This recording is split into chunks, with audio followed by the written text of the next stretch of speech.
एक नर्व है हमारे अंदर जो हमारा मूड, हमारी गट फीलिंग और हमारा स्ट्रेस, ये तीनों मैनेज करता है अकेले। और बहुत सारे लोग इसका नाम तक नहीं जानते। वेगस नर्व ब्रेन स्टेम से शुरू होता है, थ्रोट, हार्ट, लंग्स और गट तक जाता है।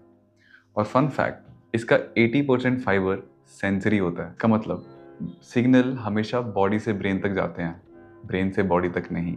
यानी कि हमारा मूड, हमारी गट फीलिंग और हमारा स्ट्रेस सबसे पहले हमारी बॉडी महसूस करती है, बाद में ब्रेन। तुमने सुना ही होगा गट फीलिंग। और अगर ये बैलेंस्ड है तो अगर आप जिम जाते हो तो जिम से आने के बाद बॉडी रिकवर फास्ट करती है, बॉडी स्ट्रेस से बहुत जल्दी बाहर आती है। और यही स्ट्रेस को हम ट्रांसलेट कर सकते हैं मेंटल स्ट्रेस में भी। तो अगर आपका वेगस नर्व बैलेंस्ड है तो आप किसी भी तरह के स्ट्रेस से बहुत जल्दी से बाहर आ सकते हो।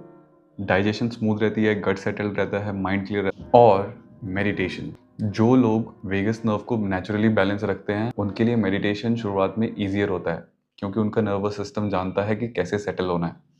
अब ये सुनिए, ये इंटरनेट नहीं बताएगा आपको। वेगस नर्व सिर्फ कामिंग सिस्टम नहीं है, ये बैलेंसिंग एक्ट निभाता है। कहते हैं रेस्ट एंड डाइजेस्ट। जब वेगस नर्व का काम होता है रेस्ट एंड डाइजेस्ट, इसको रेस्ट के लिए पैरासिम्पैथेटिक चाहिए और डाइजेस्ट के लिए इसको सिंपैथेटिक नर्वस सिस्टम चाहिए। तो it's a balance between both. Better functioning के लिए दोनों ज़रूरी हैं, दोनों। वैदिक ट्रेडिशन ने इसी चीज़ को ईड़ा और पिंगला कहा है। Ida means cool, Pingala means hot. Hot sympathetic, cool parasympathetic. और हमेशा से गोल किसी एक चीज़ को एक्टिवेट करना नहीं रहा, गोल हमेशा से था दोनों में बैलेंस बना के रखना।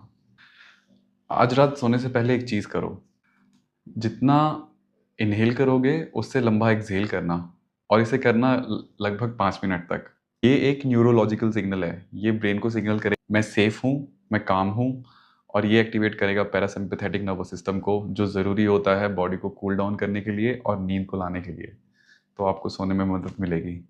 Keeping in mind that you don't have any other distractions. बात सीधी है, वेगस नर्व को एक्टिवेट मत करो, बैलेंस करो। With that said, I wish you well. चेरियो।